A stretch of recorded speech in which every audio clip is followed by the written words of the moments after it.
Hi friends, కొత్తగా machine నేర్చుకోవాలనుకుంటున్నారా? మీరైతే నేను పెట్టిన ప్రతి వీడియోని ఫాలో అవ్వండి. రోజు 6 o'clock అయితే పెడుతున్నాను చిన్న చిన్న టిప్స్ తోటి. వాళ్ళు షాప్లో ఒక అమ్మాయి నేర్చుకోవడానికి వస్తుంది కదా, ఆ వీడియోలన్నీ తీస్తూ వాళ్ళకి ఎలా చూపిస్తున్నానో మీకు కూడా యూజ్ అవుతుందని మీరు ఇంటి దగ్గర ఉండే మిషన్ నేర్చుకోవచ్చు.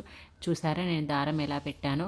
తర్వాత మనకు ఈ మధ్య అయితే సూదిల దారం పెట్టాలంటే చాలా కష్టంగా అనిపిస్తుంది. నేనైతే ఈ చిన్న ప్రోడక్ట్ తీసుకొచ్చినాను, మీకు చూడండి.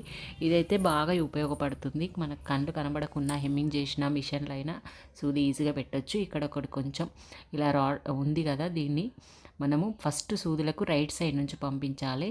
మనకు పంపించేటప్పుడు కూడా కొంచెము అది వైర్లాగా ఉంటుంది కాబట్టి ఈజీగా వెళ్తుంది.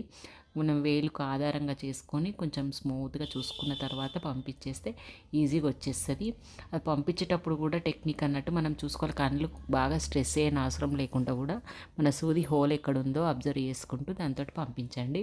వెళ్ళిన తర్వాత నేను వీడియోలో చూపిస్తున్న విధంగా చూడండి, అక్కడ మనకు వి షేప్ అనేది ఉంది కదా, మొత్తం డైమండ్ షేప్ లాగా వచ్చిన వైర్ అనేది ఉంది కదా, దాంట్లో మళ్ళీ ఈ దారం అనేది పెట్టుకోవాలి. ఇక చూడండి, ఇలాగైతే మీకు కనబడుతుందని. దాంట్లో దారం పెట్టడం మనకి ఈజీయే ఉంటుంది కదా, సూదంతా సన్న ఉండదు కదా. దాని తర్వాత అది రైట్ సైడ్ నుంచి బయటకు లాగండి, దారం వచ్చేస్తుంది. ఇలా లాగిన తర్వాత మళ్ళీ ఏం చేయాలంటే కింద బాబిన్ దారం కూడా మిషన్ మీద తీసుకోవాలి. అది తీసుకునేటప్పుడు చాలామంది కాలుతోటి తొక్కద్దు, మిషన్ రాడ్ అని మన చేతితోటి ఒక రౌండ్ తిప్పుకుంటే దారం వచ్చేస్తుంది. కుట్టు బాగా వస్తుందా లేదా ఒక్కసారి ఇలా చూసుకోండి. మళ్ళీ మీరు ప్రతి క్లాత్ అనేది ఇలా కుట్టుకుంటూ ప్రాక్టీస్ చేయండి. ఫస్ట్ మీకు వీడియో నచ్చినట్టయితే లైక్ చేయండి, షేర్ చేయండి, కామెంట్